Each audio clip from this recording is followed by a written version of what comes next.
Um, Moving on to attacks on elections. For almost 2 years, the former president and his supporters have attacked and spread lies about election security in the Commonwealth of Pennsylvania. Almost a year after President Biden's victory, attacks on Pennsylvania elections occur today. Last month, Republican members of the PA legislature launched another attack on Pennsylvania voters. They sent a subpoena to the Pennsylvania Department of State, demanding that the state turn over the 2020 voting records of every voter in the state, along with their driver's licenses and their social security numbers, so that information could be turned over to an unidentified private contractor. Pennsylvania voters of every party and independents were outraged about this invasion of privacy and the possibility that sensitive personal information was being put at risk.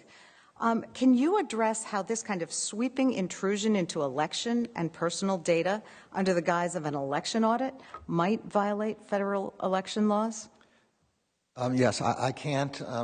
Let me just say on the previous point that you made, although I gave you a quick answer, a full answer is we have an election threats task force, and we've had that for quite some time. I've met with the National Association of Election Administrators and the National Association of Secretaries of State for every state, and that's what prompted us to establish this task force. Now, on the second question, I don't want to discuss any particular circumstance, and certainly not that one, but there are provisions of the Voting Rights Act that require state election officials to keep custody of voting records and voting equipment and materials relating to the last election, I think for 18 months.